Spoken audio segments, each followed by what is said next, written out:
The Lenovo Legion Tab Y700 2023 edition is by far the best 8-inch Android tablet on the market, in some respects even better than the iPad mini. It has a 144Hz display, 2 USB-C ports, very powerful hardware, and an optional stylus. However, it's not available internationally, but has to be imported from China. Is that worth it? That's what you will learn in this review, and a few words about pricing. First, I imported it from China for $439, excluding shipping, and it worked without any problems. However, you always have to remember that you are on your own in case of warranty or support issues with such an import. There can be positive surprises, of course, but when I import something from China, I always assume that I'm on my own in such cases. By the way, it's available in China directly for around $300, so if you're planning a trip there anyway, it's worth buying it locally. The Lenovo Legion Tab Y700 2023 is almost completely made of aluminum and feels well built. While the transition from the display to the body is not quite as elegant as on premium devices from Apple and Samsung, I think that's okay in this price range. At 7.6mm, it's quite thin and at the same time quite light at 348 grams. I think it's a shame that the fingerprint reader is missing and there's no headphone jack either. However, the Legion Tab not only has a microSD card slot, but also 2 USB-C 3.1 Gen 2 ports. That's right, not just one USB-C port, but 2. You can also connect an external monitor, but to the lower one only. But yes, external monitors are supported, and I will tell you more about that later. There's an 8MP front-facing camera that is fine for video chats, but it's certainly not the best of the best. The same applies to the 13MP main camera on the back. Pictures look fine, but there's a lot of room for improvement. In addition, we get a 2MP macro camera on the back, which works, but I don't think you will need it on a tablet. Unfortunately, there's neither an earpiece nor a version with LTE and phone capability, so it cannot replace a smartphone, which I think it's a shame because 8-inch tablets are small enough, and this one certainly fits in your jacket pocket and also in your back pocket of your pants. The Lenovo Legion Tab has an 8.8-inch IPS display with a resolution of 2560 by 1600 pixels. So the resolution is higher than on all other current 8-inch tablets, and text and icons look sharp.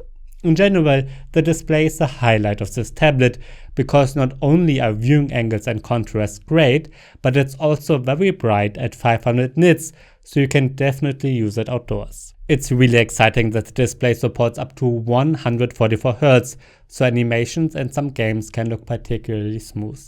It also eliminates any jelly effect, which the iPad mini struggles with. You can also select 120Hz and 60Hz in the settings. The latter is good if you want to have the longest possible battery life. I also like the fact that the tablet has a wideband level of L1, so you can watch Netflix and other streaming services with HD resolution that is not possible with most imports from China. There are 2 speakers on the sides, which are quite loud for an 8-inch device and even have a surprisingly strong bass. The bass is noticeably stronger than on other 8-inch devices that I have tested recently, so it's quite a good entertainment tablet. On the Legion Tab, you can write with an active pen called Lenovo Tab Pen Plus. This is a stylus that is also available in the US and Europe because it's exactly the same one that works with the Lenovo Tab P12. So you don't have to import the pen from China. The Tab Pen Plus is made of plastic, but it is quite comfortable to hold.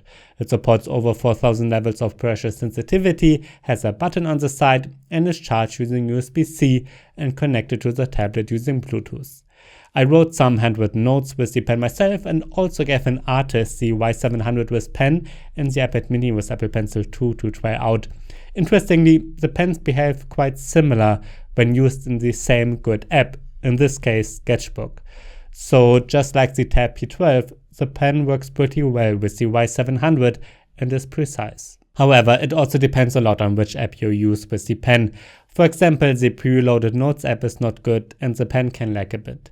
Lenovo has included a few software features that allow you to quickly create a new note or annotate screenshots, and that also works. But in the end, the software features from Samsung and Apple are a good deal better, And especially for iPadOS, there are many more apps that are optimized for pens. If you're looking for an 8-inch tablet with a really good pen, I would rather recommend the iPad mini.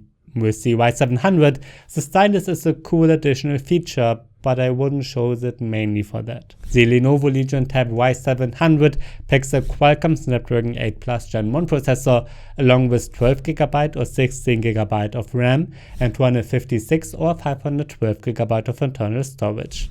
I love that both storage options are so large. My version is the cheapest with 12 and 256GB. You can see in my Geekbench 5 benchmark comparison that the Legion Tab is more powerful than most Android tablets. It's even snappier than the much more expensive Samsung Galaxy Tab S8, but the new Tab S9 series is more powerful.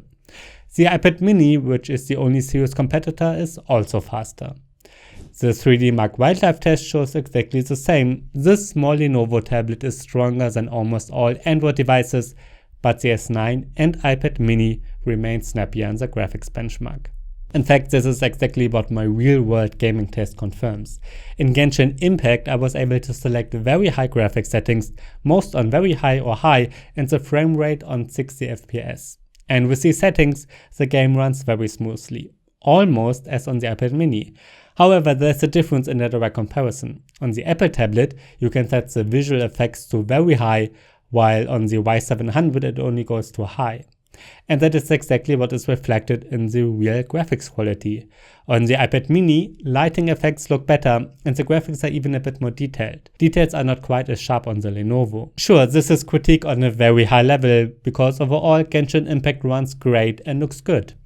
But Apple's chip is not only stronger in benchmarks. Other games run great as well. I played PUBG Mobile and was able to set the graphics to Ultra HD, which is currently the highest. And I also played Diablo very nicely with high graphics settings, and the game runs smoothly and looks nice. I've also played Shadow Slayer, also with the highest graphics settings, and it runs very smooth. I played that in between while working in PC mode with external monitor and keyboard, and it works great. I will get to the desktop mode later. You can open almost all games in desktop mode, but many like Genshin Impact don't support keyboard control. Another game I tried is Fortnite. Here I first set the graphics to epic and the frame rate to 60 and the 3D resolution to 100%.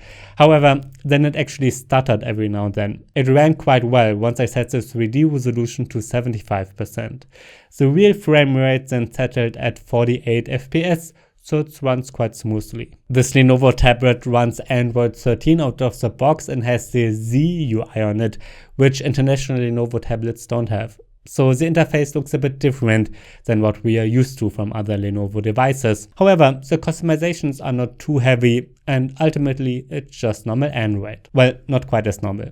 It's a version for the Chinese market, and when you start the tablet for the first time, you have to select English as a language. You can get to the right menus with the Google Translator. Other European languages and many other Asian languages cannot be selected as a system language with this Chinese ROM, which is a bit of a shame. However, the keyboards can be set to almost all languages. Lenovo is not a frontrunner in updates anyway, but most international tablets get 1 or 2 major version updates. I don't know what the situation is like with this Y700. It has already received smaller updates since I got it, so there will be at least a few. The Google Play Store and other Google apps like Chrome, YouTube and Gmail are missing out of the box. However, you can easily install them yourself by simply downloading the APKs. I have uninstalled most of the Chinese apps as far as possible, and once the Play Store is installed, it's just like any other Android tablet. I installed all games and other apps like Office, Lightroom and so on as usual using the Play Store. The software on the Tab Y700 is basically normal Android, including the dock and taskbar. You can open 2 apps directly next to each other and so on. However, Lenovo has included a few more additional features besides the stylus features, and the most exciting one is the PC mode. This is a kind of desktop mode. It's especially exciting when you connect an external monitor, mouse and keyboard. This works well using Bluetooth and USB-C.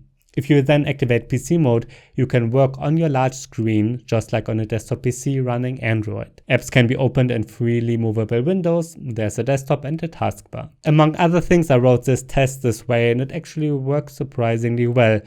The monitor was connected using USB-C and the mouse and keyboard with Bluetooth. Then Chrome and Microsoft Office were open, just like on my PC, and YouTube was running in the background.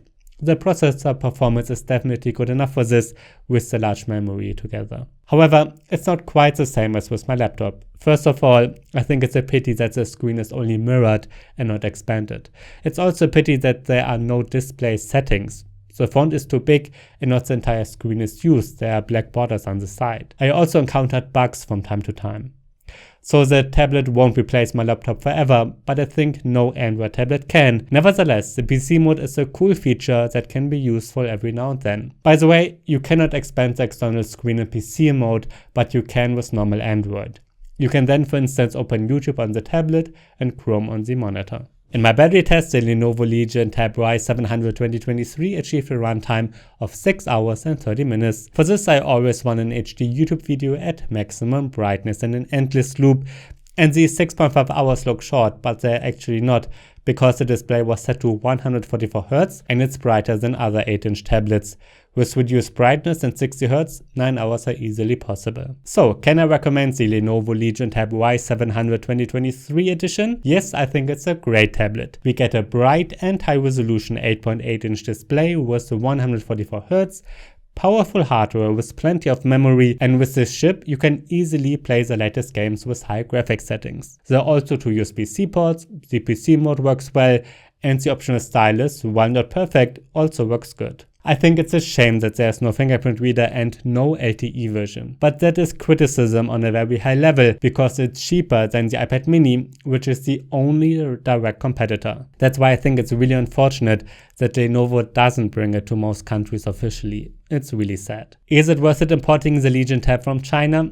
Well, if you're looking for an 8-inch premium tablet with Android and you are aware that you have to import it from China, then yes, because there's no other high-end 8-inch premium tablet with Android, so you have no other choice. And you've seen it, it does really well in most respects. The only real alternative is the Apple iPad mini, which I also tested of course.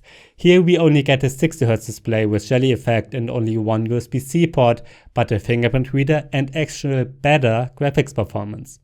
Above all, excellent support, which Apple is really good at, and better than an imported device anyway.